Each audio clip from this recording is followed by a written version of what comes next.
Good afternoon, champions, and welcome to the Idle Champions of the Forgotten Realms stream. My name is Dylan Wilks, and I am your host. And today is Thursday, November the 30th, and we just launched our Tomb of Annihilation Part 2, and I'm very curious to see how everybody receives it. There was an amazing moment in the office yesterday when Mark finally got the end boss running, and all of us got up from our desks to huddle around his screen and watch it in action for the first time. And so I'm very stoked to see how players respond, because we're aiming to raise the bar a bit with the game in terms of what the boss battles are like. So would love to get your feedback. Huge shout outs to Garwar, Joe Hill, Stabby Rogue Games, Felisa, Faint Karmatic, welcome back. Actually, I think just about everybody was here last week. Thantanos, Ozao, welcome. So we have a few things to go over today, in addition to the content launch. I haven't played it on my account yet, so I will be pulling that up and pushing into Nyanzaru for the first time. And we have a few other things to talk about too. I don't know how many people have come over here from the subreddit, or being on the subreddit in the last 5 minutes. But we're pushing out a bit of an overhaul on that right now, thanks to our new volunteer mod, Wistix. So would love some feedback on that as well. We're really happy trying to get it to look a little bit more like Idle Champions, so pretty stoked about that. Yes, a few other things to go over. Obviously, thank you, Wizards of the Coast, for allowing us to be on the Dungeons and Dragons Twitch channel. It is so cool to be here, and it's just like, it's the highlight of my week every week. Spending some time with you, with the audience, of course, but just spending some time on the D&D Twitch. Loving it. More shout outs to Ferris B, John Belly, Alphimes. I can't read that name, I'm sorry. But yes, thank you all for joining me. What else are we going to do? We're going to go over the Codename Entertainment Extra Life a little bit, because we have our Extra Life stream coming up this weekend.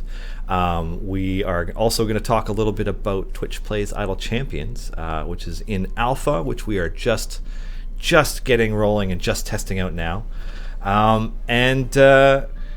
like to talk a bit about the Reddit Q&A yesterday, because it was a little bit busier than last week, and I'd like to go over that a bit with everyone now, so that we're all on the same page, and also so that maybe fewer of the same questions are asked on a day-to-day basis.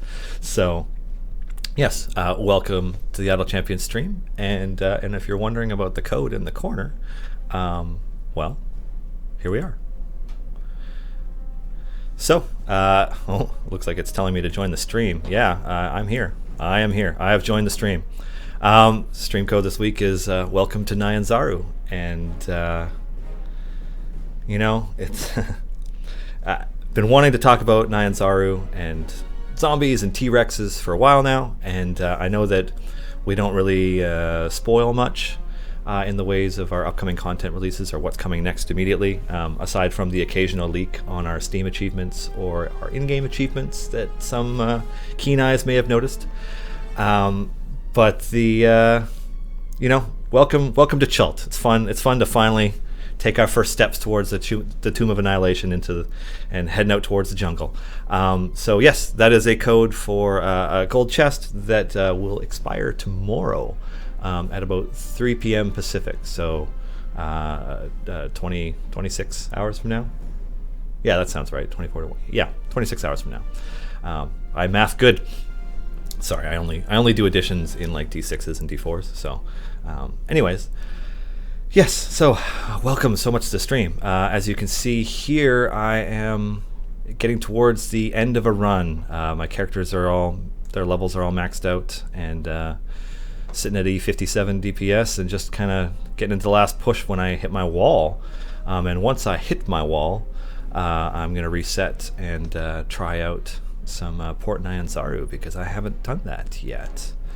In the meantime, because it'll take a little bit for me to hit my wall here, probably, I want to say 190, 195 is about where it starts to struggle. I'm going to talk about what we covered on the Reddit Q&A yesterday. Because we got a bit of a reception, but also I like spreading the knowledge around. It doesn't seem fair that someone might pay attention to either only the Reddit or only the stream and kind of miss some of that information. So, get a little bit better of a sharing action going on here. There are a few questions that I missed because they were asked after the Q&A stopped, and then a few that I can't answer because Justin would just kick down the door in here and choke me out. So. But I will go over the rest of them happily. First things first, we were asked questions about whether or not we will be releasing campaigns for older books like Storm King's Thunder or The Tyranny of Dragons, which I can't comment on. And also, will we be grabbing any content from the books like Xanathar's Guide to Everything? And we look to them for inspiration. We also look for interesting things to do, classes and subclasses to play with. There's lots of great ideas in Xanathar's, so every little bit of D&D content helps. And then another question, and these were all from Orc26. Do you have plans for more core champions, the ones that we gear from in silver and gold chests? And yes, we do, and I can't wait to talk about them. And I can't spoil anything, but I'm very stoked at our next few releases, let me tell you. Let's see. I like this one a lot, this question. Shade Meadows. I don't know if you know Shade Meadows from Twitter, but they've posted some awesome drawings of Iris. And if you're wondering who Iris is the in-office name of our beholder, the one in our logo. It's not official or approved, it's just what we've taken to calling the beholder because the first, I can't remember who suggested it first, but it was funny, it made us laugh, and now it's stuck. So that's Iris. So Iris is the name of our beholder. And the follow-up question was whether or not we would do beholder playable champion. No comment. Do they really play well with others? Is there really a way for us to use one? So the following character asked a couple of questions. The first being, just a second. Oh, excuse me. There we go. When are you going to rebalance pure DPS characters to be able to do their job? Currently, Delena and Krond are worse than hybrid classes. If a DPS class does not do the most damage when given buffs, they are broken. And then the follow-up to that question was, what made you decide to have Hitch and Krond in their swap spots? Why not have Delena and Krond switch, and Hitch and someone like Ashara? It's more intuitive to have pure DPSers swap and buffers swap. That was a question from the following character yesterday. So it's kind of one of those things that we can sort of answer with both questions with one answer, which is to say that we're adding new champions, new content, and updating the game right now, as almost as we speak. I mean, we released another content update today, even though there was no champion in it. So champion balance is going to change as the meta shifts, as we release more characters, and there are more characters coming. So it wasn't that long ago that the all top DPS formations used Minsk. And that has more recently changed into many of them using Hitch and Jamila, and some even using Archon, depending on what your luck is with loot and what kind of gear you get. I know I used Archon as my main DPS for a little while because my Hitch and Jamila were just not as lucky with drops. So it's also gear dependent to a degree. So Halajos is one of our active players both on Discord and on Reddit, and asked yesterday morning when will the next update be, and I gave a bit of a cheeky response saying as soon as it's ready, and we were crossing our fingers that it would be ready yesterday so that it would have been ready shortly after when I said that, but rather than potentially push an update that might have some hitches, some hitches afterwards that we wouldn't be able to address because people had gone home. We pushed it to this morning to make sure that there would be people in the office for the next few hours at least, immediately following when it launched, which is what we did. So when will the next update be? Today, this morning, a couple hours ago. So Smokey Bear 15 asked, clicking falls away and is eventually meaningless other than the stun effect. Any thoughts or plans on ways to improve this? I'm sorry, I had a weird sandwich for lunch and it's just not agreeing with me. So we don't have anything to share about what our strategy is to address changes in clicking or clicking in general. It's just, it's one of those cards that we play close to our chest. So let's see, what was the next question? Great Pyrenees asked 3 questions. The first one, they were asking whether or not the loot tables are the same for gold chests that are purchased with gems and gold chests that are purchased with money. And yes, they are. They're the same. And then the next question was, are there any thoughts on removing the caps on gold gains, or at least smoothing them out? 100 days plus for Torms at a certain point, and 100 days plus for Kellenborg seems like a long-term goal. And would personally prefer slow but steady progression, as the grind can feel really slow without a clicking strategy. And so I guess the thing is that like you can earn more gold the more you reset. So like as long as you're pushing to your wall where you can't progress any further, and you're getting like between a 10 and 20% increase in your divine favor, you're making more and more and more, orders of magnitude more money for your character. So it's maybe the strategy in Great Pyrenees case is to make sure that you're hitting your wall and resetting, and just trying to get into the habit of resetting a lot, because you could build up a lot of favor quickly. I built up a crazy amount of Kellenborg's favor relatively quickly over the Dave Modi compound interest. That's a very good description. That would have been a better one to use than the one I did. But yeah, you got to just make sure that you're doing the resets, because if you just leave the same one running for a week, it kind of caps out on how much money it's making. But if you reset it, every time you hit your wall, it's way better, and some of it gets faster too. So. And then another one was are we planning on adding the events to Steam achievements? And so that's kind of a hot topic issue, and like we don't have a plan around that right now.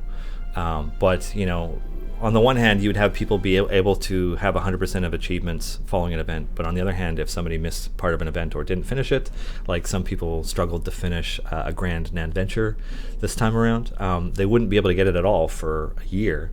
And that would be kind of punishing. So, it's something that we're looking at, but we don't have any concrete plans to make adjustments right now. Clockwork 2017 asked a really interesting question that is totally perfect for the next time that Justin is on stream. And the question was, what sorts of questions typically come to mind when you are designing the various blessings that are now included in permanent campaigns? And are there any particular blessings that you guys are looking forward to implementing in a future campaign? Justin is the keeper of blessings, and I know he's got a lot of ideas, because even just the ideas that have been thrown around that haven't made it into the game yet were pretty crazy. There are ideas, but if you want a real answer where he gets into the nitty-gritty of it, you're going to have to wait for the next time Justin's on stream. Which is not today, because in 45 minutes, Clive will be joining me. Clive, our marketing director. Clive and I go way back. We have we have fun working together. Let's see. Next question. Deleos. Let's see. Right now, I don't think there's a lot of versatility in the builds. I most often choose the same specs for champions as they are more efficient. Are there plans to improve versatility? And related to that question, I would think that stats given by level ups or buffs for champions should be the same for every champion, because I never pick Archon for that reason, because he's too great of a loss for DPS. So, I mean, those are kind of Justin questions, but I can also give half the answer for it. So you're correct that many players tend to use a narrow selection of champions because they're the ones that are the optimal DPS setups. but they're the optimal DPS setups right now, and we do plan to shake that up, and we will be shaking that up. So just stay tuned. Let's see. Next questions. I don't think we have an answer for that one. Let's see. Oh, is that the Reddit questions? Oh, that is the Reddit questions. Okay. I think it's time for the chat questions. Welcome, Giant Dwarf. I didn't see you there. Glad to see that you're here. And Mr. Slap 777. Oh, yes. I recognize you as well. Thank you. Thanks for coming. So, we have a few questions. Let's see. Ted Faster. When will you add Morton Nordum to the game? I can't speak about that kind of thing, so I don't have an answer for you that would be good enough to satisfy you. Sorry. Joe Hills. Do you have plans to sell packages that don't include loot boxes? I don't pay real money for randomized chests, but like your game and want to give you money. Well, I'm glad you want to give us money. And that's an interesting question that will probably open up a lot of debate in the office about how to proceed. So, Joe Hills, thanks for the question. Yeah, I don't have anything to give you further for that question right now. But I'm glad that you want to give us money because that keeps the lights on. Let's see. Oh, I don't know how to say this name. KWTSOS89. Quitsos? Quit-SOS? Let's see. Anyways, your question. Do you plan in the future to make the game more suitable to smaller screens? It kind of overflows from my old laptop screen. We are looking at being able to adjust resolutions and the UI. Yeah, it's something we're looking at. I don't know how high of a priority it is relative to fixing bugs and the content coming up, but it's something we're looking at. Okay, Little Old Man Boy. Will this game ever make it to any other platform? I can't answer that. Question 6. Stabby Road Games. Stabby Road Games. Dylan, would you say you, quote, rolled the dice on your lunch choice? Oh, that's brutal. Maybe a little bit. It was like my leftover sandwich from yesterday that I put in the fridge. So yeah, I'll definitely know by tonight whether or not I critically failed or succeeded on that one.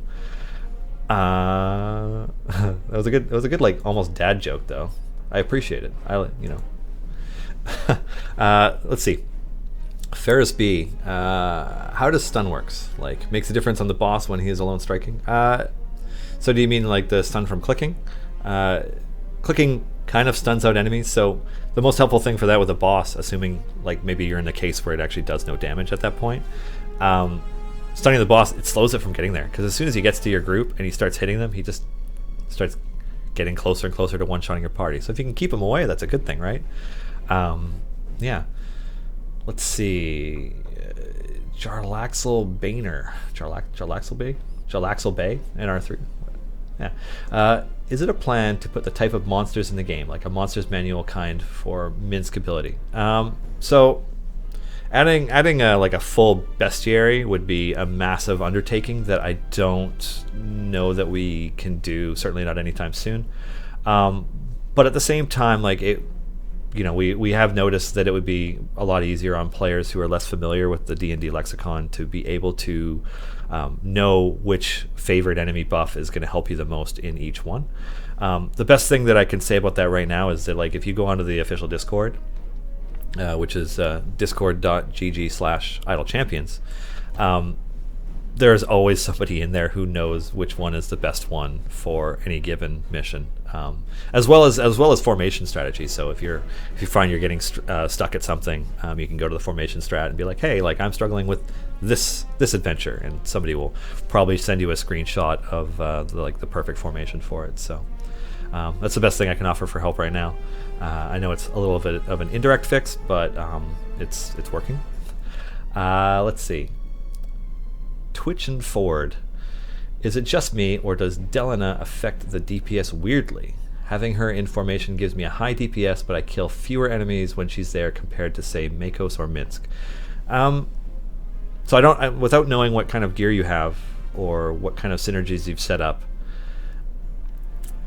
So you're probably looking at the swing timer, and then like if you picked empowered spell versus twin spell. So if you pick twin spell, every time she hits, she's gonna smoke one dude and then hopefully kill another one. Otherwise, she's hitting one target at a time. And so what makes Minsk so powerful, and and on the same note, Hitch and Jamila, is that they hit more than one enemy at a time. So if you focus on them as a DPS, they clear waves. Whereas if you have someone like Delana in that spot, you can get overwhelmed a little easier. Ideally, your DPS is the highest it can be out of any combination you make, because that'll impact your ultimate abilities, and then you can just, you can nuke the board if you get overwhelmed if you're more actively playing. But yeah, that's kind of the big reason why people tend to focus on Hitch, Jamila, and Minsk as their main DPS, because they clear waves. Yeah, Garwar's talking about that in chat right now, so boom. See, Garwar's on it. I didn't even have to answer that. Let's see, Ted Faster again. Excuse me. Why was Grand Adventure literally worse than the Blood Wars? It was tough. Ongoing event, DPS, and completion, those objectives, it's something that we're looking at. This was definitely our toughest event to date, and we're paying attention to our community when it comes to all things balance, as well as how many people we're able to get through. So, but yes, thank you for your feedback, Ted Faster. Let's see, Smirkgrin. Is it intentional that the Tomb of Annihilation feels a lot better than Sword Coast grinding-wise? The blessing that gives gold percentage makes earning favor in that campaign feel a lot better, and going back to Sword Coast feels like a total slog after. Backwards on Happy Face. That's some good feedback in terms of how it feels, because we want repeated plays and earning blessings to feel rewarding. So if they feel more rewarding in Tomb of Annihilation because of things like earning more gold, that's something we want to know. So thanks for the feedback, Smirkrin. I appreciate it. Salisa, will tier 4 blessings be introduced at any point? It's a good idea, isn't it?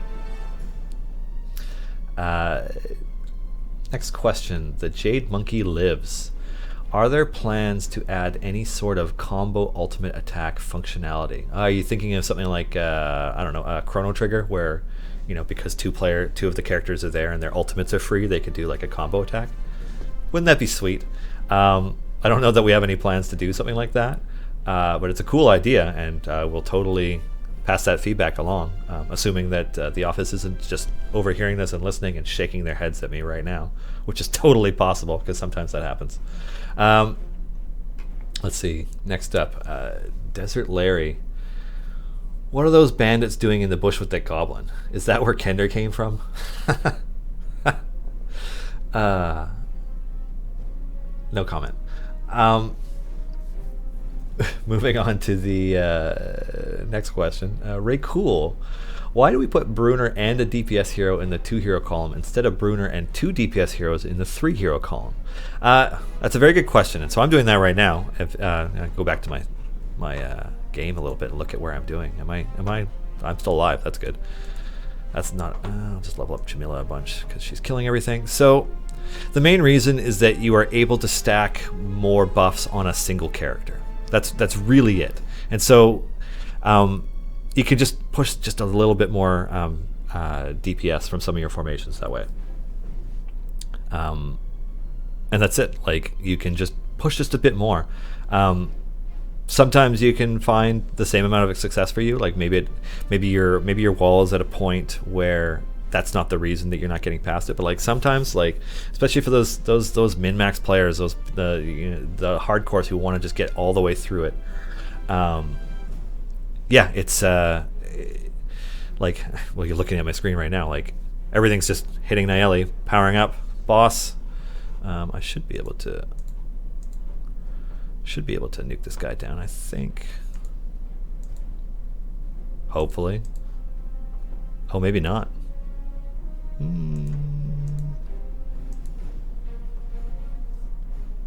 Yeah, this might be the end of me, this guy. This might be my wall right now, in which case I'll be starting the other one. So we just started a raffle. We started a little bit late, but we are giving away a Calliope Force Grade DLC. So that one just came out 2 weekends ago to celebrate the season finale of season 2 of Force Grey. So yeah, you'll be buffing out Calliope and getting one of these, an Ornate Lute of Ballads. Your actual golden level may vary depending on what you've got, but it's a gold shiny epic along with some chests and a bunch of rare gear. So good luck to whomever gets that. That is sweet. And this is me wiping, so what I'm going to do is I'm going to complete this adventure. Ooh, only 9%, boo. And I'm going to head to Chult and grab a drink of water while you guys are raffling. Blue Aurelia, yes, this is the first raffle. The next one will be in 10 to 15 minutes. I'm just going to have a sip here.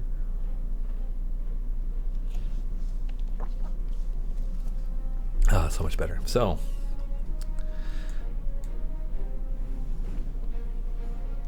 let's go to Chult.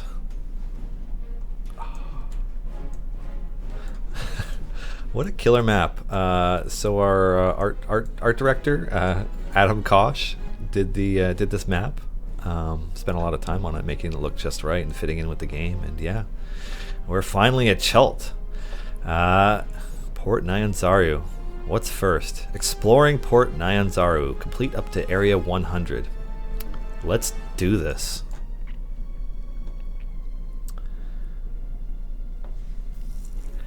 Very cool. If you're finding that you have a bit of a habit of spending your favor and instead of letting it accumulate, I mean, you kind of solved your own issue by explaining it that way. But it's just kind of one of those things where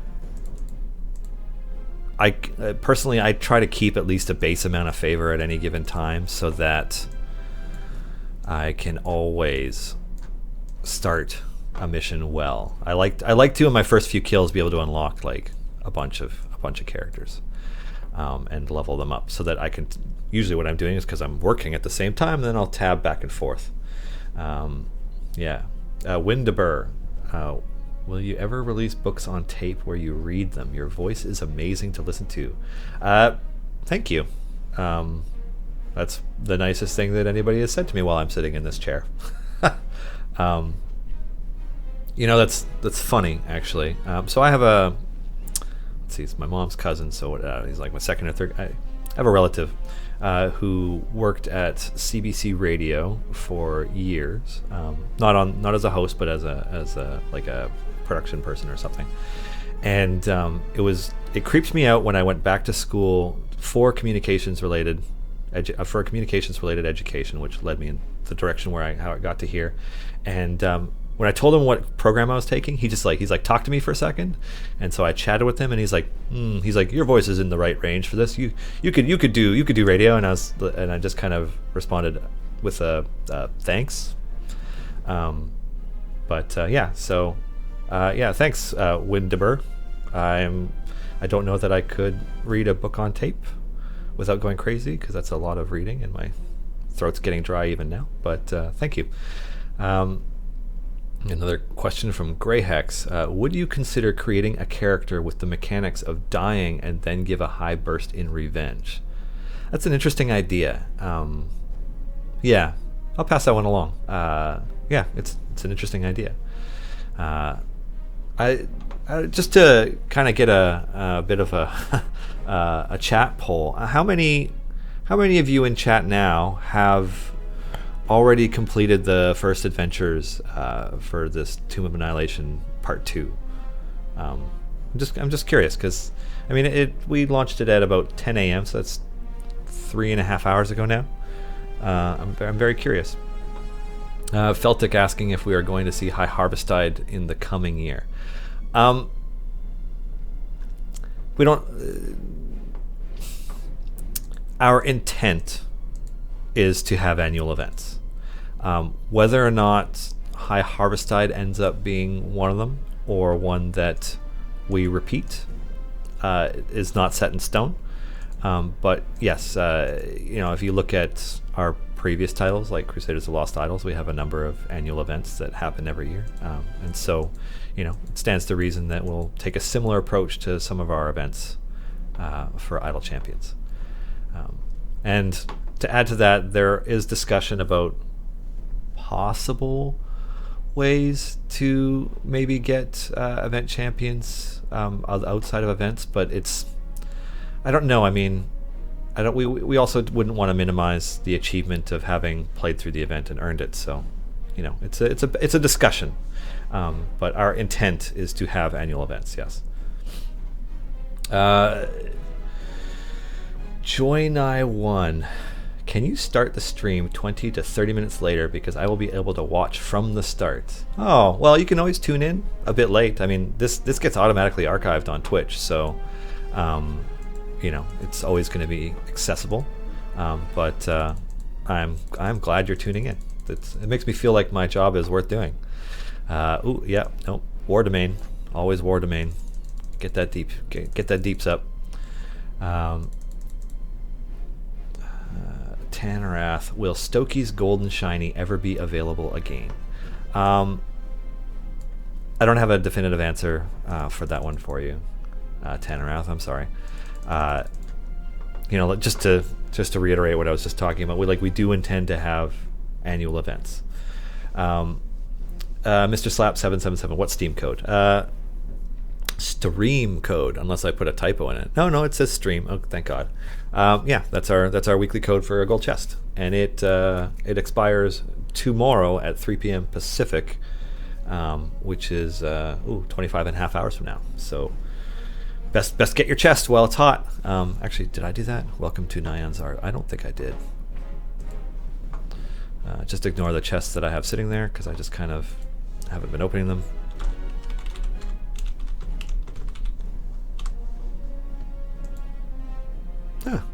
I guess I hadn't. Up to 21.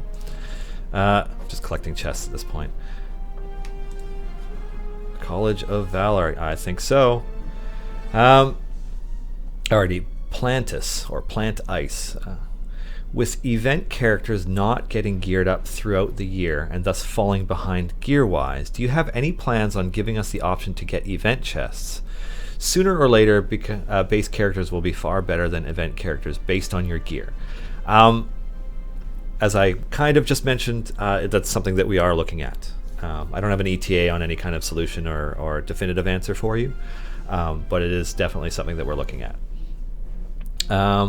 Next question, Aquamanly. Any plans to have special character skins in the loot box? No stat bonuses, just look and feel.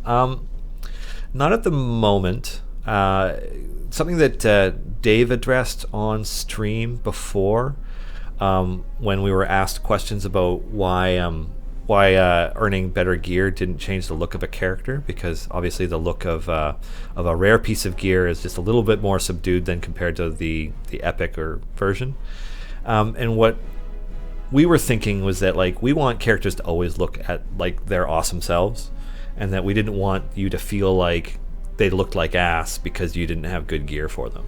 And so, that's kind of the approach that we've taken to it, and cosmetics just haven't been something that we've been looking at doing yet. It's not a never, but it's definitely a not right now, and quite possibly not going to happen. Next question, very cool. So wait a minute. Is the Nayeli stacking strat why people didn't seem to respond favorably to Grand Adventure's forced use of Grama?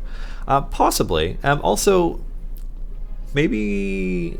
so Grama's grandmotherly love is a little bit harder to use effectively than Nayeli's just flat DPS increase to everybody immediately behind her. So that's something that might change as we have more younger champions introduced. But also, never mind the Nayeli stacking strat, because most people who were pushing to high level during the Feast of the Moon event weren't putting Nayeli in front. It being a bit of a sort of reverse fish, the front two spots tended to be filled with Makos and Tyrell, so that their buffs could affect the most players. or the most characters, and overall DPS increase. So yeah, it's kind of just a what's the word I'm looking for? It wasn't a Nayeli strat in that way. It was just the Nayeli buffing, because Nayeli's buffing is absurdly good. And if you were somebody who had picked up the DLC packs and you had this golden shiny epic figurine of wondrous power, it's like Nayeli's buffing was probably a lot stronger for you than Gromma, so that tended to be why that was focused in that way. Draconic Deity, is that your hard stance? Visual progression is so satisfying, and if you look at games like For the King, characters don't have to look bad in starting gear. It's not a hard stance, and it's not a definitive no, we will never do anything cosmetic. It's just kind of a like, our focus right now isn't on adding cosmetic elements. It's our focus right now is on, okay, we need to get more champions and more adventures into the game, and so that we can get into a better cadence of having releases on a schedule that we're happier with. So that's what our focus right now is. Mr. Slap 777, have you considered adding an FAQ button in game to prevent having the same questions being asked over and over during streams? We've looked at a few different ways of having an FAQ, but ultimately,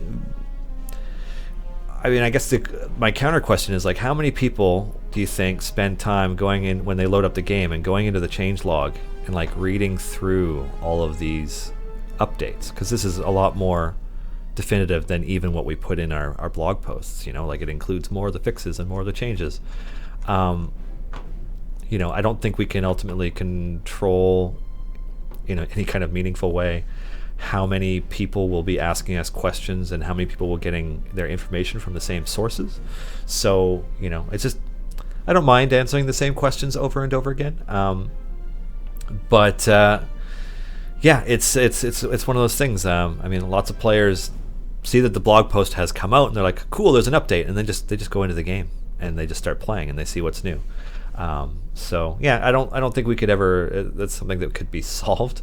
But we have been talking about doing some kind of FAQ, because we're doing enough weekly streams that there are bits of information that get released that it would be nice to have those somewhere, so that people could look at it and see what was new and what was talked about. Certainly don't want to force anyone to listen to my voice any more than they have to, because that would be cruel. Cruel, that's the word I'm looking for. Yep, Keystrike. Does anybody use Oath of Devotion? Let's just level these guys up and maybe adjust this formation so that it makes a little more sense. Humans. No, not you. Damn it, Stogie.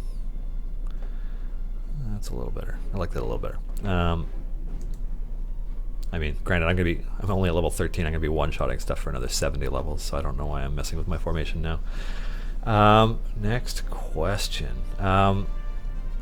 Before we get to the next question, actually, it's 1:38 by my clock, so it's time for another raffle. And this raffle is going to be for a Celeste Starter Pack DLC. And Celeste being a character that I don't seem to get gear for, this is what you get. You get one of these absolutely probably OP gold shiny epics that buffs everybody. You also get rares in every other slot.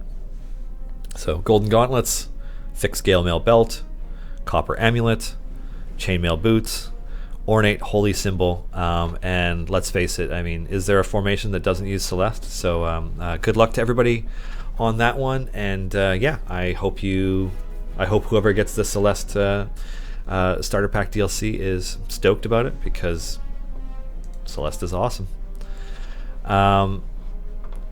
Moving on to the next question. Meddling Martyr asks, right now there is no point in having healing. Have you guys thought about a champion that will buff others the more injured they are, or champions that buff those that they heal?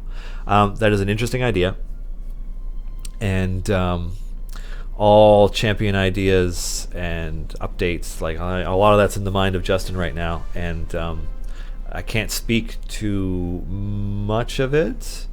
other than what he's shared. No, actually, I can't speak to what he's shared either, can I? Let's just say that we are. If you liked the design of Gromma's Grandmotherly Love, we are looking at getting more creative with our design of champions and their abilities in the future. That's what I can say. Next question. Mars of the Manor. Any plans for something like random encounters wherein we might have a very, very low chance of randomly running into a special enemy or some other surprise on certain maps? For example, instead of the same rote sequence of foes level after level, there might be a tiny chance of being ambushed by a surprise special boss or something similar. Mars of the Manor, I like the way you think. It's an interesting idea that if Justin hasn't already thought of, I'm definitely going to pass it along to him. Thanks for that one. Let's see. Ted Faster again. You're a questiony person, Ted Faster, and I appreciate you. Question. Is there a strategy or pattern in player behavior that really surprised the team so far? I can't speak for the team. That's an interesting question. I'll pass that one back and see if there was something that surprised everyone. I mean, off the top of my head, the most surprising thing I can think of was, and I don't know who originated this. Maybe it was Arcatar or Blue or one of the other Discord players who seems to have worked on scripting and click strats. But they've managed to stack potions and push to crazy high levels. And I don't know that any of us saw that coming. But I don't know if that's the most surprising behavior. So, yeah. Let's see. Next. Einfach mich. Is Gromma's freeze going to affect boss attack acceleration? You know, I don't know. That's a question a bit too technical for me. In theory, it should. Next, Joy91. Have you thought about turning the audio from the stream into a podcast? Until you said that, no. I suppose we could. Don't you think that might be kind of boring, though? I mean, at least with the visual, you can see my expression, and it's not just like the monotone of my voice. Because like 2 hours of me talking, like I wouldn't wish that on anybody. I'm not an orator or a radio host. I mean, I suppose if people would listen to it, that's cool. But I can't. Would you really want to? I don't know. But thanks for the idea. DrewBud269. Any chance of a gold over time report on screen? Make it easier to tell what levels to farm for favor. I'm not sure what you mean by that. I mean, because you have your gold find there and you have how much gold you've found. Are you thinking like for whatever level you're on, just displaying how much what your income is? It's an interesting idea. Yeah, it's an interesting idea. I'm not really sure about what we could do. So congratulations, Murtaugh 9050. If you're wondering how to get your rewards from the raffle, and I probably forgot to mention it earlier, once you've entered the raffle, what will happen is Erica, our community manager, who is helming the Codename Entertainment account, will send you a private message on Twitch to figure out how best to get you your reward. So just pay attention to the little blinking like sort of chat box icon that's beside your chat on Twitch. And yeah. Let's see, how am I doing in this level? Level 19, just kind of killing my way through the streets of an ancient city on a continent that isn't heavily populated. That's great. Get another drink of water while I can.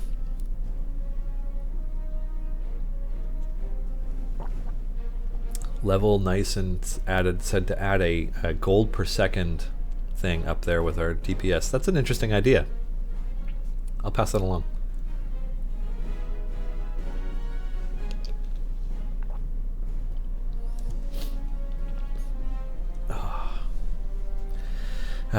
Rdrag16, it makes me a little sad that Brunner is not a tanker. Would love to see the King of Mithril Hall shrugging damage.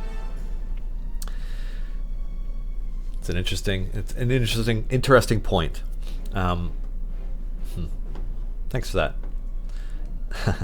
It's a valid bit of feedback. I just want more champions of the hall personally. I mean, how cool are they? Candyman, is that really water in that bottle or vodka? It is. Wow, if I was slamming back vodka like that, this would be an interesting stream, wouldn't it? It's water. You could tell because I still have a resting asshole face as opposed to like a really expressive smiley one, which is what usually happens when I drink tons of vodka. So yeah, this isn't like that Cheech and Chong moment where Tommy Chong goes up to the judge and asks for a sip of their water, and it's like, oh, it's vodka, man. No, it's water. Let's see. Lie to us? I wouldn't lie to you. Is that Nestle? And if so, do you like the taste of plastic? I don't. What happened was I have a couple of spare water bottles in here filled with water in case the guest is parched. And then I realized when I came in that I forgot my water bottle because I have one of those resealable Swell water bottles that I usually bring into work. I forgot to bring it in today, so I am supporting Nestle indirectly. Lisa, resting asshole face is the male equivalent for resting bitchy face? ? Yeah, it is, and I usually have it. Maybe not so much right now, but often. Depends on who you ask. Let's see. Green Goose 16. Is there a site that discusses formations for the various adventures? I'm looking at Reddit now, but it's sort of ad hoc. So there's like the Reddit doesn't have a divided up thing for like formations or anything at the moment. The best place for for formation discussion is definitely the Discord, and so there is a link to that in the sidebar on our subreddit for the official Discord link. But the link itself is also just discord.gg/idlechampions, and then there's usually a few hundred people in there, and at least a dozen of whom are active. And every time I say interesting, take a shot. Thanks, I'm an Exiel. The official Discord has a channel dedicated to formations with screenshots of many of them, many of the most successful ones, along with some people who are much better at math than I am, giving the rationale behind why you do each one. So if that's the kind of help that you're looking for, the Discord is probably the best single place for it. Sometimes if you made a post on Reddit asking about a formation for a specific adventure, somebody would surely help you, but there's definitely an ongoing discussion about it on the Discord pretty much 24 hours a day. Attack Muffin, can we get more dwarf champions? We can. I can't give an ETA on when, but we can. Next question. Flyer Beast. Any thoughts on possibly having branching quests with choices of which direction to head? I think we talked about this on our stream, maybe with David, a while back. It's a question that has come up before in the sense that adding an element of choice to these adventures, so that it felt a little bit more like D&D. It's something that we're looking at. I mean, we certainly haven't explored all the ideas within the framework that we've created right now. So we'll take your bit of feedback with us. Next question, Realms Gamer. You are staying with mostly the starter champions. Why not use some of the new ones? Well, unfortunately, my starter champions are super geared. So I have a bit of what we jokingly call developer privilege, even though I'm not a developer, in that all the Codename Entertainment staff have all of the DLC for the game. And so the biggest reason why I tend to stay with these characters is because they have these crazy DLC items. And so they're just the better geared ones. Ashara, humans being like the top DPS formation right now, you tend to almost always use Ashara because of Bond humans. And so if you're following that kind of strategy, you tend to narrow your focus on who you're using into a small selection of characters that you don't really stray from. So that's basically why I'm using them instead of the new ones. Which favorite enemy do I use in this campaign? I haven't. Undead? I mean, it's Chult, so it should be undead, right? I'm just going to go undead, and we'll see what happens. Buff these guys up. Get some more levels.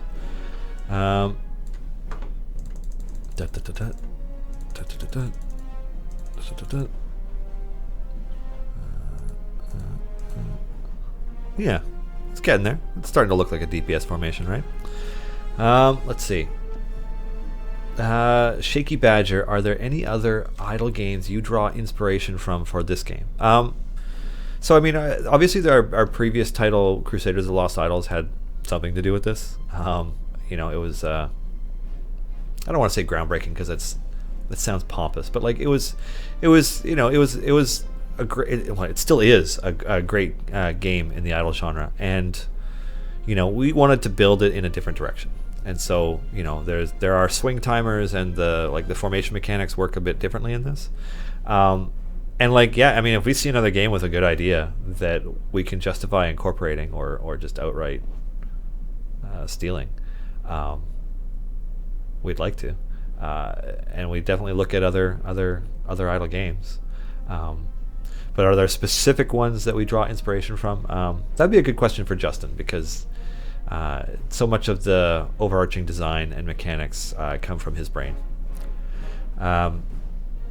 Grey Hex again. Let's see, Grey Hex, what do you got? What about weekly challenges, like mini events in which you have to reach a goal with a limited selection of characters? We like the way you're thinking. You know, right now the weekly challenges are like 2-week challenges, in that you have 2 weeks ish to finish an event. But yeah, weekly or even daily quests challenges are ideas that we are exploring. Don't have any ETA on when we might incorporate something like that. Andrew Mario 1224, are there any new races in the works? If you are referring to new races in the works as in races that are a part of Dungeons and Dragons that we have yet to use, no comment. Pepito, could we get a buy all levels available button? That's an interesting idea.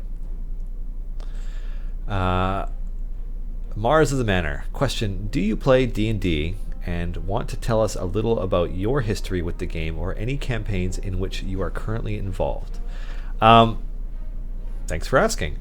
So I don't know if any or how many of you have noticed, but like right below me, right here,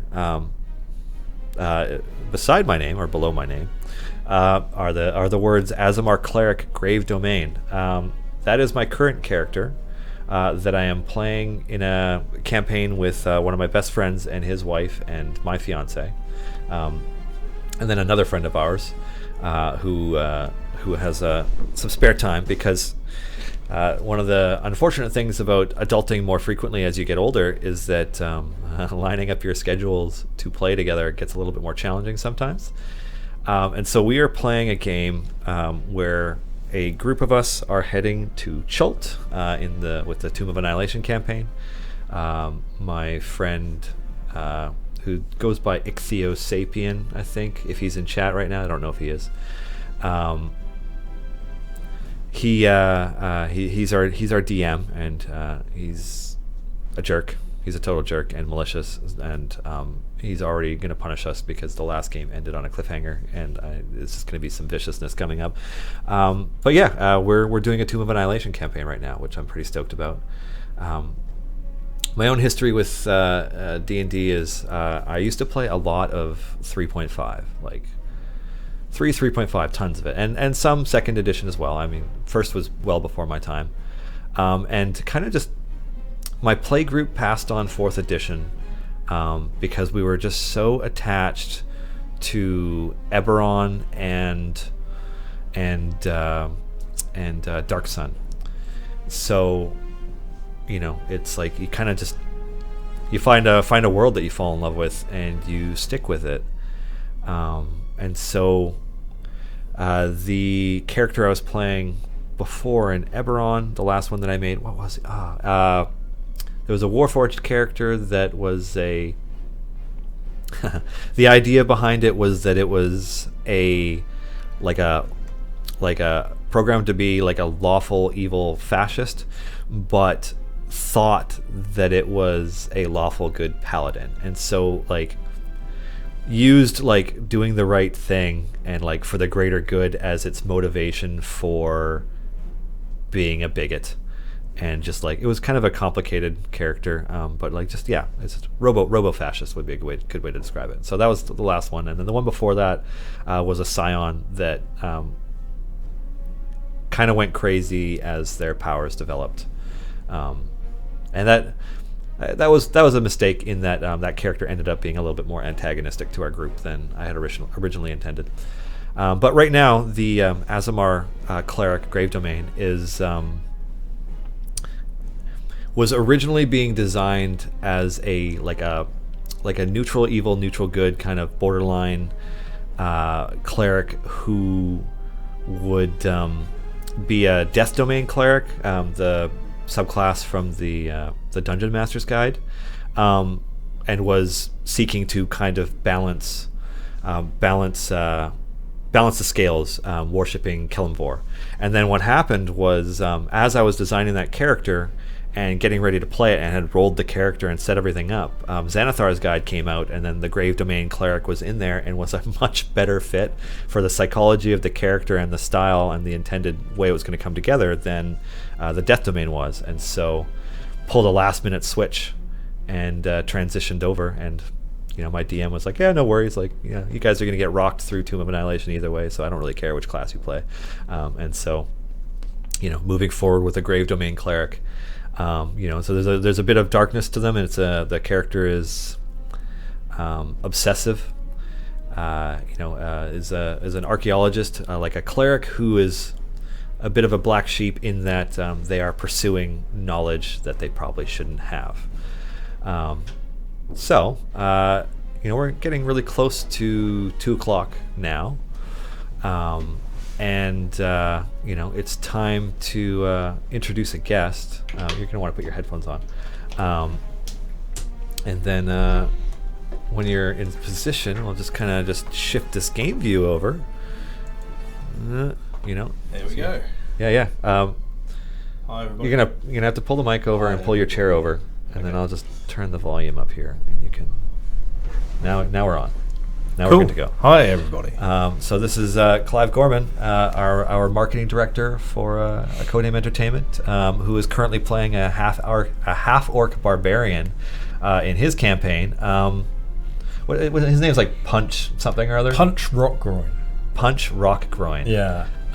And creative props to Kevin on the team, who sent me a video, and I forget what it was for, but it was commentators talking about a character in a really bad B movie, and they're all they give him all these random names of what he could be called, and Punch Rock Groin was one of them.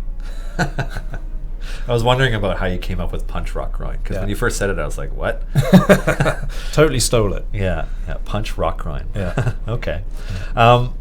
Good timing that you're here, because it's almost time for our next giveaway, or rather, I should say, our next raffle. And so this raffle is for, and I gotta pick this up off this desk. Is for one of these. This is a Hitch signed Idle Champions postcard that says, "Beware my ball bearings." Utkarsh signed this himself, so it has signatures both from Hitch and Utkarsh. And the back of it contains a code for 2 gold chests. So good luck. Good luck to you, whomever wins this. That's pretty cool. It's funny. I don't know if you watched much Force Grey this season, but he carried around those ball bearings the whole time, and they were useless.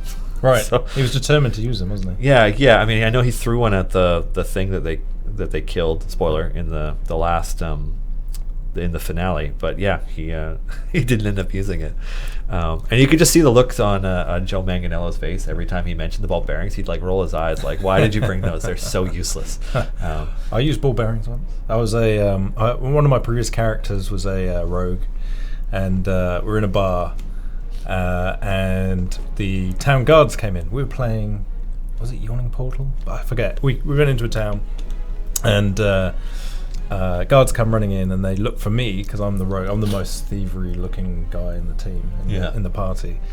And they start chasing me around the bar, so I used the ball bearings as I tried to sprint away from them, scattering them on the ground. They worked a bit, and then I got captured. So they worked, sort of. They sort of worked. Yeah, you know, it's just ball bearings. I don't know. Yeah. I mean, even in real life, like, I think if you threw marbles at somebody or ball bearings, or just like at the floor, like, unless it's a marble floor and it's impossible for them to like avoid them, they're gonna do nothing. Yeah. There was a great post on Reddit recently of interesting items that DMs have created, but really out there ones. And there was one called the Cloak of Taste or something to that effect. It was Cloak of Tongues. Cloak of Tongues. And basically you wear it and you can taste anything within a 50-foot radius, which is a kind of a weird. That's weird. Weird item, but it was pretty funny. Huh.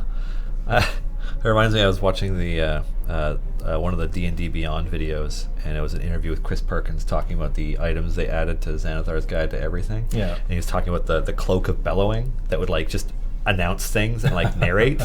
And I was like, that is so fun. I can just picture like you have, for some reason, you have to pass a deception check, or you need to you know, do something stealthy or whatever, and like rolling a critical fail, and the cloak is like, he's over here, you know, or just something. It'd be hilarious. So yeah. What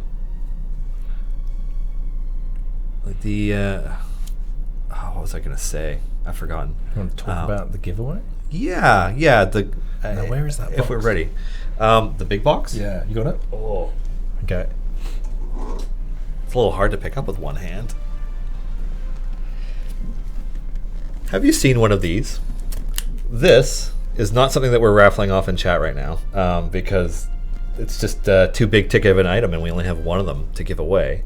But this is the Tomb of Annihilation board game that WizKids put out, designed by Kevin Wilson. And it's actually kind of heavy because it feels like it's a solid block of wood pretty much.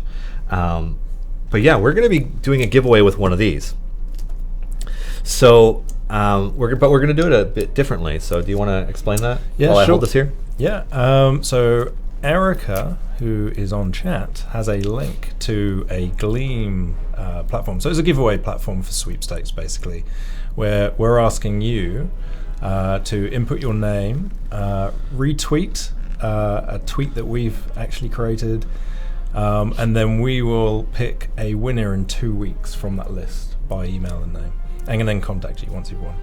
Yeah. So the Codename Entertainment Twitch account that Erica is manning right now has a Gleam link that they posted in chat, and yeah, enter and retweet to have a chance to win one of these. And I do my Vanna White impression, but I can't move from this chair. It's much heavier than it looks. But yeah, and what are our prizes in addition? Yes, so this is the top prize, and then you'll also win a t-shirt along with this, and then there are 4 runners-up prizes of a t-shirt each, and they're the official Idle Champs. I don't have mine on, but we've got one here. I've actually got a Codename. I actually do have mine on underneath. It's just, it's kind of cold in here, so I was... it is cold. Yeah. It's a fridge. And then you will also be able to get one of these. I know we haven't had maybe enough ways for people to get these yet. We hate this Twitter giveaway. But yeah, we have. This is how you can get a shirt or a board game. Yeah. And it's worth pointing out, if you're unlucky enough not to win the board game, we want to thank our partners over at WizKids and direct you to buy the board game from their website or Amazon. Well, you can go to their website, where they'll have links to Amazon.com or Amazon for your local country, and also links to your or to find a local store where they sell it. Yeah, well, it's funny. A lot of hate for doing tweets in there. I just think that's kind of. I mean, it's a big expensive board game. We will ship one to you. We'll announce the winner in December 14th, I think it was. Yeah, the December 14th stream. Yeah. We will announce the winner, and we should be able to get the game out to them hopefully before Christmas. So it'll turn into a Christmas present. Yeah, I don't know. I'm pretty stoked about it. I would love to be playing this myself, but we have the only copy we have. We're going to be sending out to you. So, good luck. Yeah, Twitter. My Twitter now consists of 2 contest entries. Well, yeah. Twitter is free. You can sign up, and you're totally okay with just setting up your own Twitter account and then doing it. It's all good. Actually, Zibby Wiggles, it's for people who want people to read their most mundane thoughts 280 characters at a time, not 150, because they recently doubled it. It varies who you follow, I think, in terms of how interesting it is. Some people are more characters than others. I certainly don't get bored of it was Jeremy Crawford. Jeremy E. Crawford at Jeremy E. Crawford, like he's like constantly fielding questions about rules related things and like just on it. It's super impressive. But also so many of the people who play on like Critical Role and Force Grey are interesting. It's fun. It's fun reading whatever Holly Conrad or Anna Prosser are thinking about. Yeah. And Chris Perkins is pretty interesting. Mike Merles is interesting. Todd Kenrick, D&D Beyond. You should be following all these people, but also us. Follow at Idle Champions. That's a good point on the rules when people are asking. Mike and Chris Perkins. Now they have 280 characters. They don't have to give you an expurgated version of whatever information they need to send you. Yeah, it's probably a little bit easier to explain and reference things. Although I find they're remarkably succinct, anyways. Mm-hmm. I'm pretty stoked about that. We still have some more questions. Chris is especially great about it. I think he would almost prefer to do it on Twitter than in some other ways. It looks like. Right. Yeah. I mean, you guys are following Greg Tito, right? As well. So questions. How do you get the little kid that replaces Jarlaxle? So that little kid is Stokey. It was an event champion from September, I think. High Harvest Tide ran in September, right? And so, it's a Rock Gnome monk. I'm just going to check in on my game here. She was previously my favorite character. Oh, not anymore? No, I think... I don't know, I've kind of gone backwards because I use Bruno every single formation because of his column buff. Yep. And I feel like he's underappreciated, so I always dump a load of gold into him to actually increase his DPS, even if he's not my main DPSer. Really? Yeah. I play very differently to the guys here, to a lot of the people in the office. I play in this kind of casual way. Filthy casual. Yeah, pick my favourite, and won't necessarily get me through the areas the fastest, but I'll get there eventually. But yeah, so Bruno, I've kind of adopted him as my fave at the moment. Yeah? Yeah. I'm just, Bruno's, I mean, you're always using him because his buffs are so strong anyway, so it's like he's an integral part of any formation, but it's not letting me switch my formation over. I'm just trying to get to my key one. Come on, let me do this. You jerks. Now, there we go. Boom. There we go. This is the pushing formation I tend to use. Although we're fighting humans. More buffs, more damage. What do we have for questions? Will we ever get Acquisitions Incorporated characters? People are always asking us about characters, not just from Acquisitions Inc., but also from Critical Role and Girls Guts Glory and Destiny and Doom and like all these cool shows that we get to watch. And we certainly like that idea. Yeah. Yeah. Well, I guess what we can say is we love the idea. Yeah. Yeah. Yeah. The best we can say is that we love the idea. Yeah. And then, unfortunately, we have to leave it at that. Yeah. Silisa, if Dritz swaps for Bruner, nobody uses Dritz. Yeah, but like, let's say we were going to add the companions of the hall to the game. It would make sense to be able to have a party using them, wouldn't it? Like, that would be the way to do it. Yeah. So, we got questions.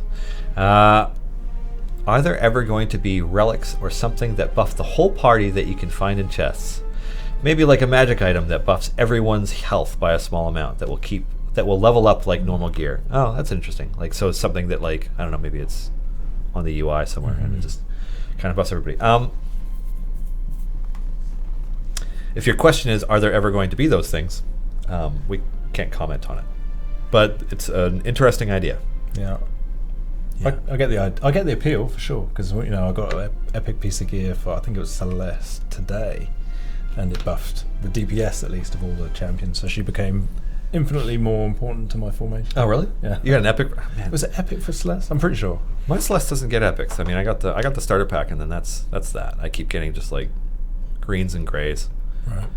Yeah. Let's see. Jarlaxlebaner 3. How about a quest focused on a specific character? Like a side for just Bruner, the Reclaim the Mithril Hall, or even Gauntgrim? I can't read the way that's written. So that in the end he gets something unique. Could just be cosmetic. So you're hoping for some character-specific adventuring. It's an idea that we can't comment on, that we like the sound of. Yeah. Yeah. I mean, when you look at our old game, or current old game, which we were working on, or are working on, sorry, Crusaders Lost Idols, which this shares some similarities to. There are different adventures in there where you can only use one Crusader, so maybe one champion adventures or something. Maybe that's a bit much, but objectives at least. But anyway, yeah, it's a really interesting thought. Yeah, I like it. I like where this is going. Just going to keep leveling these characters up. Any thoughts on adding new mechanics? For example, secret bonus levels to acquire gear, adding a feature to craft gear rather than finding items, new tabs, training room, barracks, features that can possibly increase base stats of characters. We are definitely looking at adding all kinds of new ideas to the game. I think it's probably the best answer I can give you that won't involve Justin killing me or me promising anything that's not going to happen. We are looking at lots of new ideas and new ways to update and add things to the game. Yeah, sorry I can't give an answer that's more definitive and probably better to hear than that one, but yeah, that's what I can do. Ruin has 4 epics for Celeste. Well, then I hate you. Oh, yeah. Because I don't know how many chests I've opened at this point. I mean, I guess I probably have I have tons sitting there to go through at some point. Yeah, you've got a ton of gems as well. Well, yeah, I haven't bought anything in a while. So it's just kind of building up. But I don't... oh, no, I won't do any killing. Sorry, there's... is it Tanarath? Tanarath. Yeah, it won't be me. Yeah. No, it'd be somebody else. Somebody I wouldn't see coming.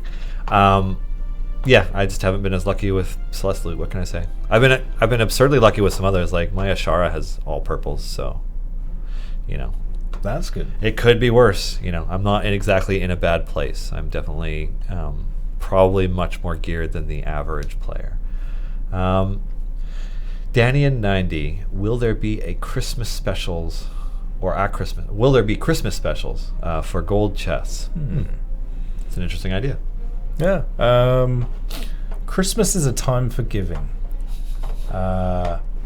And sometimes Santa, if you've been good boy or girl, will leave something in your stocking. That's about as far as we can probably talk about stuff in advance. Yeah, and so it's funny, on the note of talking about things in advance, because obviously many of our questions are going to be related to things that haven't come out yet. there's two sides to the argument that keep coming up. It's like on the one hand, nobody likes it when a developer never says anything, like a lack of communication, or when they only ever say something like it'll be out when it's ready. Which is fair. Like I can understand how that would be a bit infuriating. At the same time, like if we share too much information or we talk about things too much, there's the chance that we will miss deadlines, or in that communication we will in some way promise something that we don't deliver on, and like it's a really tricky thing to balance. And so our kind of policy when it comes to things that haven't come out yet is just to not talk about them.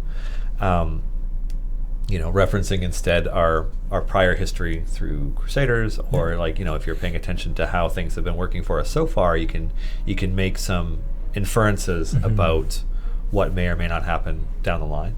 And so on that note, like I appreciate that it can be frustrating to hear it'll be done when it's ready, or not promising something that is going to come out, especially when like for example this morning when people were asking me like when do we get to play with dinosaurs, I'm like I can't say, even though it ended up being like 30 minutes from now.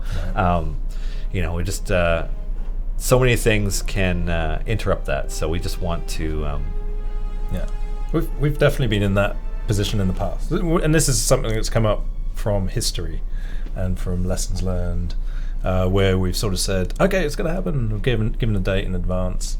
That date comes around, something at the last minute needs to be fixed or changed, and then we have a lot of annoyed players who are saying, "You told me it was going to be alive now, and it isn't." And so, it mitigates for that. And I think it's better to be expectant, waiting for something, than it is to be frustrated because something's not being delivered. And Timey, we do love you guys. Like we're extremely happy with our fan community, and like we're so stoked on a regular basis to be able to have a back and forth dialogue with everyone, and to have it be something that isn't it's not a salty dialogue. It's we try to answer questions as meaningfully as we can, and would love to elaborate on some things more, and certainly can elaborate on things that are out to a much greater degree, but like we just love being able to have that dialogue at all. It's nice, and you look around the internet and see how some companies have dialogues with their fans, and it's like we prefer to have as good of a dialogue as we can. So, let's see, what do we have for questions? Will old events return? This comes up a lot. Our plan is to have annual events, is the official answer. Whether or not that is a specific repeat of a specific event the year before, we can't say. But the plan definitely is to be to have annual events. Who asked that one? That was Malsonic. So yeah, I hope that gives you enough of an answer.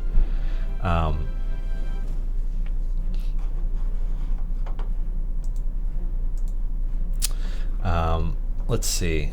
Stabby Row Games. I keep trying to collect the coins. That's what I think people say that every week, because it's like it's just sitting there, and I let them accumulate on the screen while we're chatting.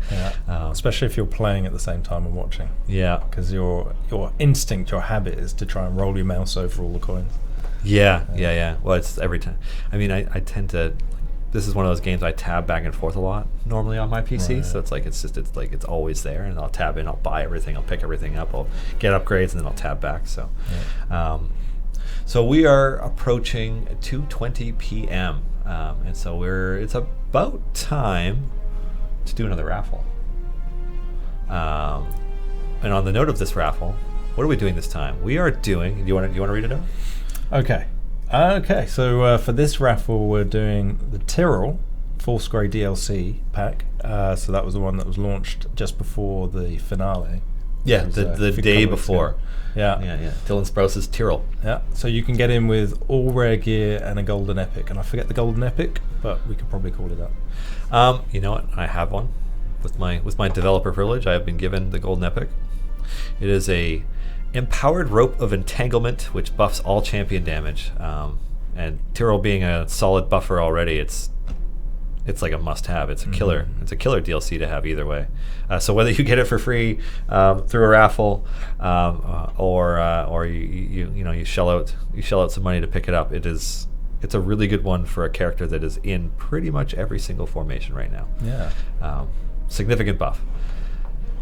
Let's see. What do we have next for questions? What are your thoughts on being able to move the character sheets around on the bottom bar? For example, moving Hitch next to Bruner so it's easier to see his upgrades. I don't think that would be an insignificant amount of work. But now you've said it, it's out there.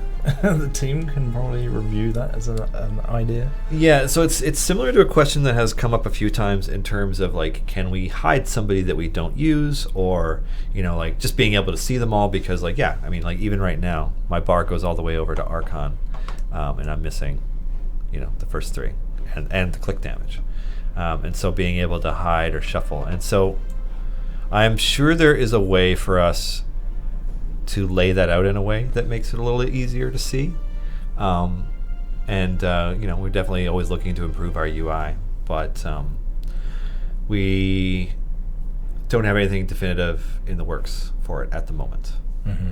I get like you say, I get the the need to want to do comparisons, and that makes total sense. Half time. Oh yeah, and I mean, if you're looking at your formation, and it's like, well, this formation has reached a point where such and such a character is never going to be in it, because there's only 10 slots in formations usually, and there's 12 slots in the character thing, and then on the bar, in addition to the 12 slots, there's also the click damage thing. So, yeah, it's we'll definitely always be looking at ways to improve our UI elements. And I was just talking to Dave about a possible one that we're hoping to get fast tracked so that we can do some stuff with it.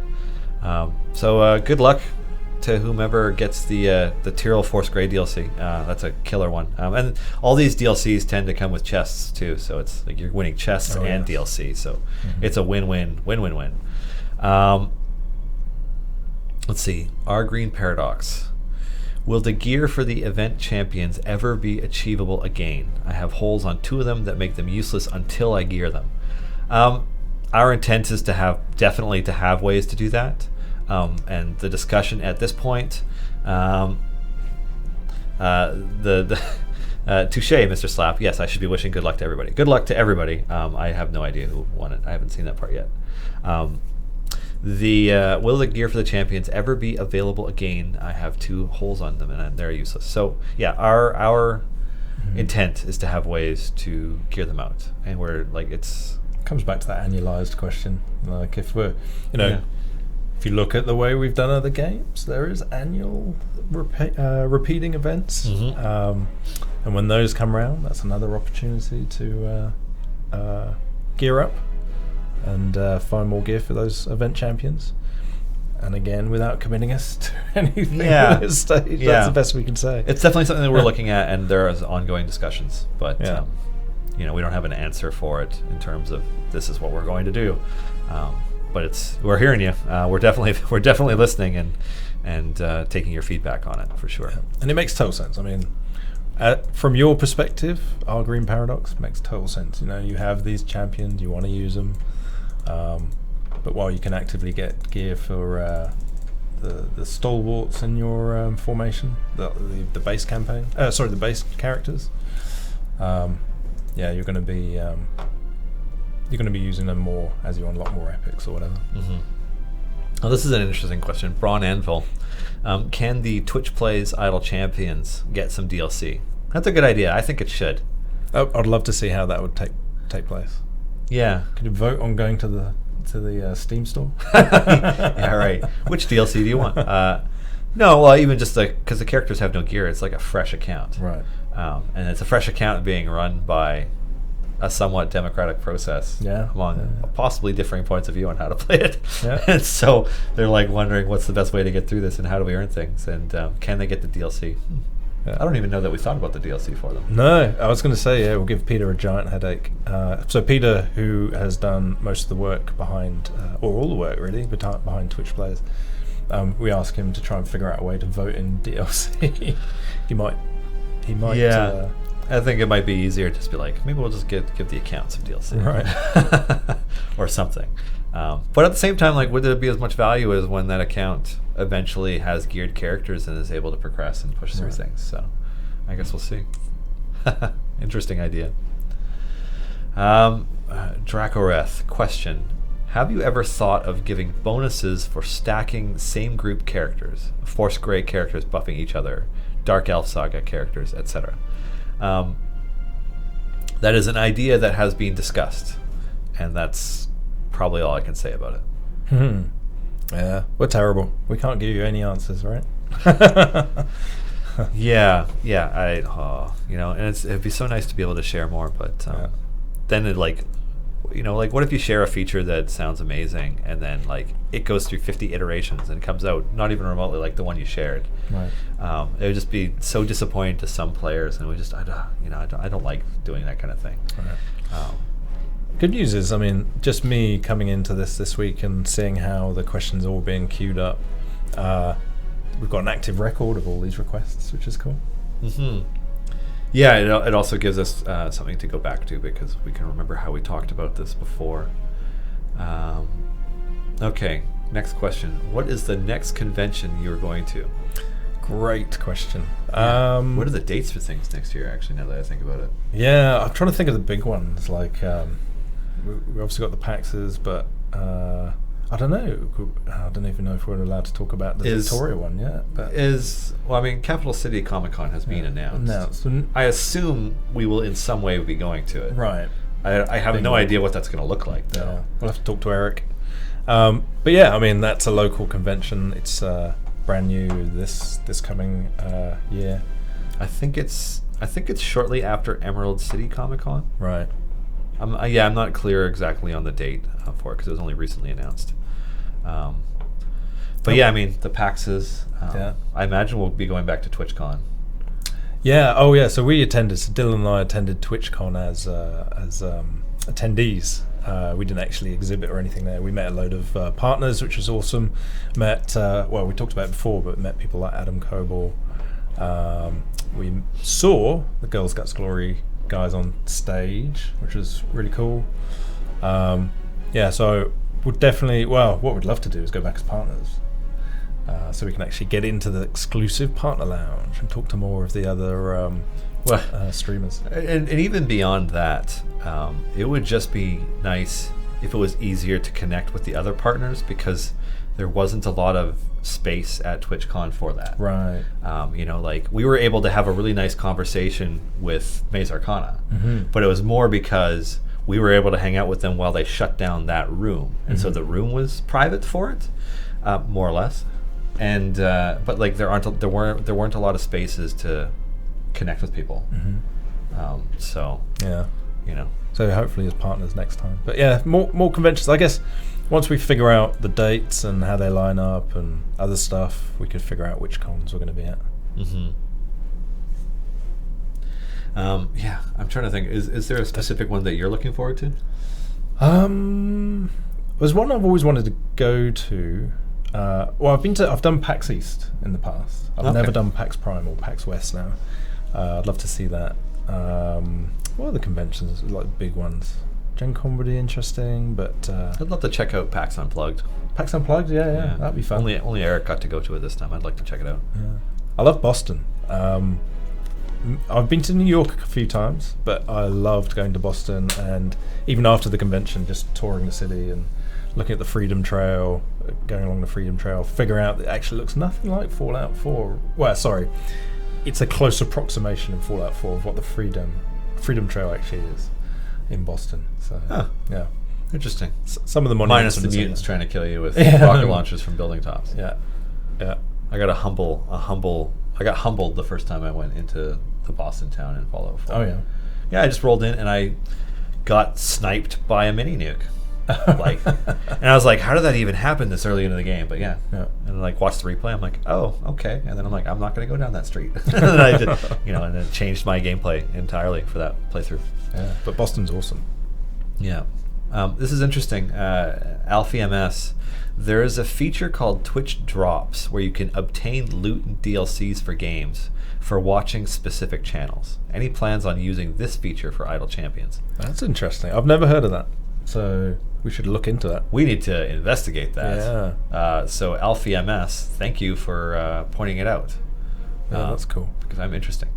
Garawar also asks, is there any reward for finishing a character's item collection? Kind of. And in the sense that, we have a blessing down here for increases the damage of all champions by a percentage for each piece of epic gear they have, which is a pretty crazy reward when you think about how much you can level this up and how many slots you have on each character. So like that's the reward for gearing a character out. Once you have, I don't know how much favor that is to buy. I suspect it's expensive, but yeah, crazy DPS increases that should allow you to push much further. Yeah. Let's see. I'm just trying to think of what else is there other than Twitch. I'm totally drawing a blank because there's so many more events other than just PAX and stuff. TwitchCon. Right. Yeah. So it'd be very curious to what are we going to go to? I mean, I know that Eric and Justin and Dave are going to go to BlizzCon again, but that has nothing to do with working and everything to do with just going to BlizzCon. Yeah. In my previous life, I've been very privileged to be able to go to E3 before it was a public convention as well. Oh, back when it was exclusive? Yeah, I went to Gamescom in Germany. That was a lot of fun. So I've done the really big sort of video games based ones. I haven't done as many as say like Gen Con or what was the other one? The one that everyone was at this year. GDC? No, although GDC would be really interesting to go to. So for anybody who doesn't know about GDC, it's where developers and publishers get together for various tracks, and that always sounds really interesting to me. Yeah, learn a lot. Yeah. It's also seems like some pretty amazing announcements tend to come out of it usually, and some revolutionary stuff. So that would be a very cool one to participate in. Oh, you'll like this question, Danny in 90. Why have you not played Warframe? I've played Warframe. Yeah, I've played Warframe. I picked it up actually. So when we were at TwitchCon, funny enough, we sat in on a panel of moderators for various games, and the mod or the community manager for Warframe was actually on the panel too. And it really piqued my interest because I think they've done a lot really well. They love their community. They make great decisions on the way that they make new content and how they, get it out to the fans, and the way they treat the fans is really super important to them. So a couple of things we looked at was, okay, what are the community referral ideas? Like the way that they reward their community for continuing to grow their community is done really well. Really nice. It seems like a really nice bunch of guys. I started playing Warframe actually this last week. Haven't had a lot of chance to put time into it, mainly because I have a 1-year-old and a 5-year-old keeping me very busy at home with 20-minute blocks of personal time. But I will get back into that. I think it's a great game. I played it a bit, and I just it's interesting because there's just so many games is really the thing. I played it for a bit, and I'm like, okay, I see the potential in this. I didn't want to put a ton of money into it because they're just there's so many different options, and I just didn't understand what any of them meant. The learning curve for how many different frames there were and how you could play it was just kind of it was intimidating. I just kind of looked at it, I was like, holy crap, this is a lot of stuff. And I just recognizing that I'm like, okay, this is a game you have to get into. I just took a step back. I'm like, I can't get into this right now. This is too much. That's the thing. I guess it's a lot of you have to really commit yourself to it. It's a lot of game. Whereas somebody in chat was mentioning Destiny 2, to contrast that to Warframe, because they, I guess genre-wise and gameplay-wise, they share similarities. Destiny 2 is the campaign isn't that much of a commitment to play through, and unless you're a hardcore who is raiding to get gear and all that fun stuff. I wouldn't say that there's a huge amount of time commitment required to stay on top of it. You could play it for an hour or two a week and stay relatively cutting edge in terms of like how geared your character is and what you could play if you wanted to. Right. And so the time commitment isn't there the way that something like Warframe or a World of Warcraft or whatever is, where it's like, okay, you want to play this? It's like you have to play this. Yeah. So Yeah. yeah. Okay. I miss having the time for epic RPGs. Mhm. Like, oh, I'm gonna play this game for 90 hours or whatever, and like that's the thing that I find hard to find time for as I get older. Right. Because like when are you gonna be able to dump an entire weekend into one game? Yeah, like you 'cause probably you- never will again. Yeah, I won't. Not in the near future. yeah. And then my fiance is all like, "We're having kids starting at this time." I'm like, "Oh well, at that point, I guess I'm never playing through this game again either." So this is kind of the way that it goes. That's why Extra Life is actually a lot of fun for us here. It's actually It's working. Organized playing of games. Yeah. For fun, but for a good cause. And so, Actually, you know what? That's a good segue because I mentioned it a bit briefly in the beginning, but like maybe we should talk a little bit more about what we're doing for our Extra Life. yeah. So for those who don't know, the Codename Entertainment Extra Life 2017 stream, the 24-hour stream, is going to be this coming weekend, starting at 9 a.m. Pacific on Saturday, December 2nd, and ending at 9 a.m. Pacific on Sunday, December 3rd. And I imagine we will look quite different by the end, those of us that make it. And so we have probably the easiest way to find out more about it would be just to go to codenameentertainment.com and read the blog entry we have about it. And Erica's. Erica linked it. Erica Very is so common. on it. Yeah. Erica kicks ass. Just throwing that out there. I mean, if you've been paying attention to the Crusaders of the Lost Idols community, you know how much she kicks ass, but she kicks ass. So there's a link in the chat right now for information about what our plans are for Codename Entertainment for Extra Life 2017, including there are rewards for if we get enough donations to give things to our Idol Champions community as well. It's I don't know. I'm looking forward to it. I think it's gonna be fun. I think I'm gonna pass out. Yeah. But I told my fiance Catherine about it. She was just like, "Have fun." Yeah. She's like looking forward to having the house to herself and like having bath and Yeah. like just chilling out. But We should mention our biggest sort of D&D component of the Extra oh Life. yeah, okay, yes. You know what? And I thank you for reminding me. So being a part of the D&D community, a significant portion of our Extra Life stream this year is going to be Dungeons and Dragons. So our art director Adam has put together just a merciless gauntlet for us to play through. They've already created the characters for it, and we're going to be playing it in 3 2-hour chunks on Saturday. The first one at noon until about 2 Pacific, and then 4 to 6 and 8 to 10. And I think we're starting with level 5 characters. I think he said level 5, yeah. Yeah, and then I think for each block, the characters that are alive will level up. But it's a merciless gauntlet we're going to be playing through and streaming all of it. But on top of that, he is setting up. If you donate to him specifically, you can impact our gameplay. He's got these decks of cards, and depending on how much you donate, he'll draw a card and do that to us. Yeah, random event. Adding random events and encounters. So that's going to be a pretty crazy bit of D&D on Saturday. When people are fresh too, so we'll actually be able to play it. We won't be so tired we can't think. So I'm pretty stoked about that. That's going to be fun. Yeah. And then we're also gonna we're gonna do other multiplayer gaming. Codename staff yelling at each other, playing everything from Overcooked to Mercenary Kings to I think they're getting into Crawl right now is one of the ones that they're playing. Right. Nobody's playing Mario Kart 64, so I don't know if I'll play, but that's me. And I was going to say, one of the rewards, if a lot of the viewers who play the game love the art, Kat, who's participating, her rewards is to draw some art, basically, for donors.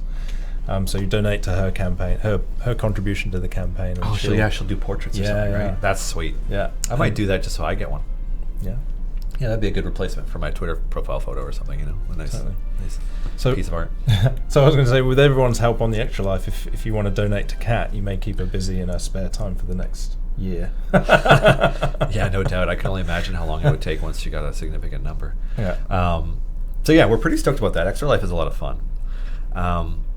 And just to reiterate the other thing that we should be talking about before we get into our last raffle, because our last raffle is a doozy, and I just want to make you guys wait just a little bit longer for it.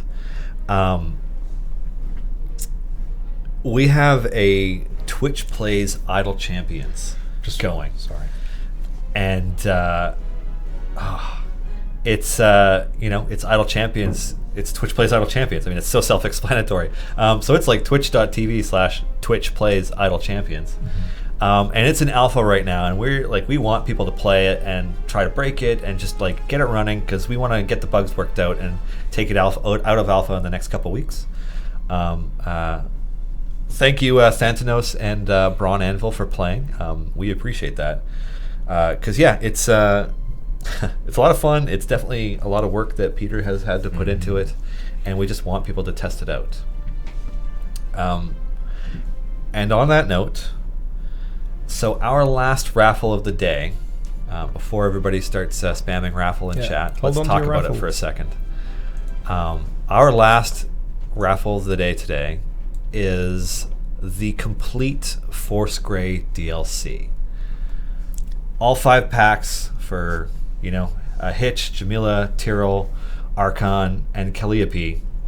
Their gear, full sets of their rare gear, gold shiny epics of their, their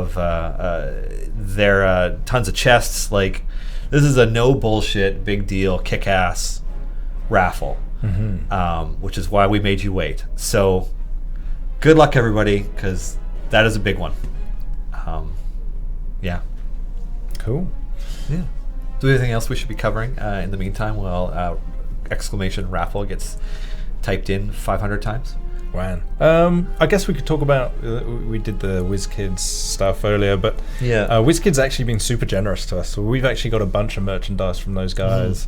Again, check out WizKids.com. If you're not familiar with WizKids, they specialize in making pre-painted minis for D&D, but they also have board games and that, which is a dice game based on Tomb of Annihilation.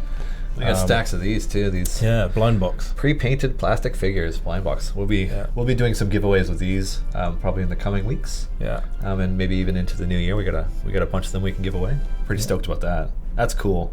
Nice big picture of a zombie T-Rex puking some zombies on somebody running away right here. So yeah, if you're looking to bolster your mini collection for your D&D campaigns, you should be tuning in every week to us. And again, thanks to WizKids for supplying the merch. We'll be giving those away on a regular basis. Yeah, and also on that note, sort of to segue a little bit away from that, because like we're so thankful for them for that, and we are so thankful for our community. We have a few relatively new volunteer moderators that have come on board in the last couple weeks. We have Axis of Anarchy helping to moderate on Discord, and we have Wistix helping to moderate on Reddit. And Wistix also just did an overhaul of our subreddit that I think went live at the beginning of this stream, like right at the beginning. On reddit.com/r/idlechampions. And so huge shout outs to Axis of Anarchy and Wistix for that. It's such a joy to have a community that like wants to contribute to us as well. We really appreciate it. Thank you. I'm curious. I'm curious to see who. 30 seconds until the Force Grey DLC. Okay, that was a few seconds ago. Enter that raffle, and then the Gleam that we mentioned earlier. You can get that huge. This puppy right here. It's taking a while for the stream to catch up. We're obscured over there. It's okay. I can wait. I can hold this. It's not that heavy. I mean, you can feel it on your shoulder, but we're looking forward to giving away this thing on December 14th and mailing it out to a lucky winner. Drew user Perry1717. Congratulations, Perry1717. You just got all the DLCs. think it's just so awkward to move around all this equipment I don't want to knock over. Yeah. We're pretty stoked about that. Oh, Keptis is asking if we can turn on scientific notation on Twitch Plays Idle Champions. We'll just have to ask Peter to put a vote in for that. Yeah. Erica just linked the board game giveaway in the chat. Yes, you do need a Twitter account. But you get a chance to win that board game or one of these exclusive, totally hip and cool in every way Idle Champions t-shirts that basically you can't get any other way, with Iris, our beholder, on them. I love that name, Iris. Was that Kevin? I can't remember who came up with that. It was Peter, I thought. Peter? Oh yeah, maybe it was Peter. Yeah. Anyways, so yeah. And is there anything else we should be covering before we get towards wrapping this up? I'm trying to think. I just want to, make sure people tune in for our Extra Life this weekend. It will be not on this channel, but it will be on our Codename channel. It'll be on the Codename Entertainment Twitch channel. twitch.tv/codename_entertainment. Again, big component of that will be a D&D session. Donate to make things happen, make us all laugh. Get us all killed. Yeah, get us all killed. I'll be on stream. I think most of the time managing the donations and letting Adam know what people have donated and which card pack to draw from for the random events. I think just based on everyone's availability, because between our 18 staff, yes, the full 24 hours are covered, but there's gaps where it's there's lots of people and then almost nobody. Right. So I'm going to talk that through actually just after this so that we can figure out when I need to be here. Because I think I might end up being here mostly for the home stretch, through the evening. Starting with the D&D and through the evening instead of in the morning. Because we don't need too many tech producers right away. There's no point in having us all on at once. And I think Justin is in first thing and then leaving in the afternoon and not coming back. And then Dave is coming in, but he has to come and go a few times. So it's just trying to work out those logistics. But my biggest regret this year, and I skipped last year because I was having babies. I wasn't personally having babies, but my daughter was born at the same time last year. But the year before that, my biggest regret this year is that I can't emulate what I did that year, which was I stayed the entire 24 hours, and for if I managed to hit a donation threshold, which is $1,000, I dressed up as a princess for the entire 24 If you want hours. an excuse to dress up as a princess, Clive, you can do that anytime you want. This is true, actually. I don't need Extra Life just to do that. So this year, again, now I've got an extra kid as well. I won't be there for the entire 24 hours. Or dressing up, but maybe next year I'll get organised. Yeah, I don't know what I would dress up as. Should I cosplay these? Dress up, shave my head, purple it like Vince could just be here doing it. No, it's good. Anyways. What else do we need to go over? I mean, there's the stream code in the corner, the Welcome to Nyanzaru, that runs out tomorrow at 3 p.m. Pacific. So definitely, I mean, I'm sure everybody in chat has already redeemed it, but if you're going to share it, and I encourage you to share, make sure you let people know that it does expire. It's not like last week when I forgot to enter the expiry, and it lasted for an extra couple of days before it ran out. So, and if you're looking for extra gold chests, we should tell people about the newsletter, because I guess most of the people watching right now probably have signed up for the newsletter. But you sign up for the newsletter if you want Hitch. Yeah, and then in addition to getting Hitch, we tend to send out a gold chest code on a regular basis every week or so. Yeah, that's pretty good. Dress up as Wheel Weeton. You mean from Force Grey Season 1? 269, is that who you're talking about? Yeah. So I just dress up as squished guts in between two rock slabs with a foot sticking out and a little dragon that's still alive. Because, Chris Hardwick's character met an untimely end in that one. Spoiler, but I mean, let's face it, we just finished the second season. Oh, that is the one you were talking about. Oh God, is this because I look like Will Wheaton? Because somebody said that last week, and I don't agree. Probably the same person. But I think old what's his face from who played Will Wheaton in Force Grey last year? It was Chris Hardwick. Chris Hardwick. I think he did it justice. I think it would be difficult to top his characterization. I thought he did a really good job of making the rest of the group comfortable with engaging with the game, because it looked at first like Matt Mercer was fine doing it because he's Matt Mercer and he's done tons of DMing, but it seemed like the other players were like, either new or like not necessarily comfortable playing in that way. And like, thank God that Chris Hardwick was there for the beginning, because he got people into it. And then like his character died, but like it got the rest of them so much more determined to play it through that it made the rest of that season that much better. So I did miss him though after he went, because no one was shouting magic missile. yeah, I'm gonna cast magic missile. It's like, I'm gonna nuke that thing. Yeah. That just brings up like other memories of D&D campaigns that like friends have totally botched things because of like because they're playing a character that's reactive and impulsive or something, and you're like, oh god, don't do that. Let's see. Please do a Christmas giveaway extravaganza. What would make a Christmas giveaway extravagant in your eyes? Was that a franda?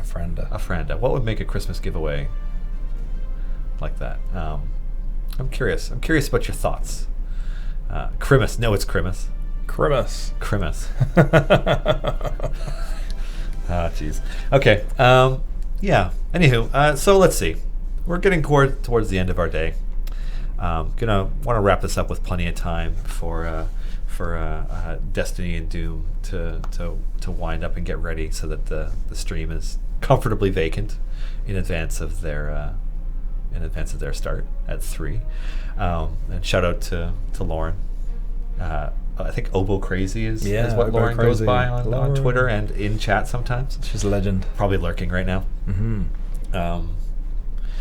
Yeah, it's kind of it's fun. I like being able to give stuff away, and I liked being able to give away that Fourth Grade DLC. But like, we don't have a lot of those to give away, so that's a special occasion thing. Yeah. We're getting to December. Like we're close to the month of giving, and so we're just getting rolled up, getting ready. Especially since the office will be shut down from the 22nd to the 2nd. That's probably a good thing to call out. Yeah. So we will actually be taking a break, although obviously we'll be keeping an eye on tickets and we'll still be doing like tickets, and like other things will be happening during that time as well. Yeah. We're not deserting you, but that will probably be the one time we don't do a weekly stream. Right. Most likely. Yeah. We'll air in a rerun, and you won't notice the difference. It'll be like that Simpsons episode where Krusty says that the Falkland Islands were invaded. Is that right? I haven't seen he's that like, we'll put on a rerun, and then he's like, attention everybody, the Falkland Islands have been invaded. And then he does a little history lesson on where it is, for like referencing that conflict. It was like in the 80s or something. Right. And he's just like, yeah. Loved it. That was so good. That was one of my favorite moments. Anyway, so just to sum up for today, please play Twitch Plays Idle Champions and break it if you can. The more bugs we can get worked out, the better we can get it rolling, the faster we can get out of alpha and into beta. There's a nice code in there for the Gleam for the winning the Tomb of Annihilation board game, which is like, I think it's like $150 board game. So it's a big grand prize, and we'll be drawing that winner on the 14th of December. The stream, 2 streams from now. Thank you to Wizards of the Coast for letting us be on this channel. It is and always will be an honor and like a true privilege and pleasure to be here. I think it's time to complete this adventure as well. That's amazing timing. Good timing, yeah. Thank you so much. It really is wonderful to be on this channel and to take part in this community. Leanne22 says it's a $60 game. That's in US, but it's also, this is the deluxe edition, not the normal one. Yeah, in Canadian that's $1,000, I think. Yeah, it's 50,000 Canadian. It's like all your Canadian dollars. So thank you for having us on this channel, and thank you for listening and joining, and for being such an awesome audience and community, and and thanks to Clive for joining us. Welcome. Clive's very busy, and he took time out of his afternoon to sit here and bullshit with me, and yes, it is much cooler. It's a big one. So yes, thank you so much for having us. Thanks for watching, and we'll catch you next week at the same time.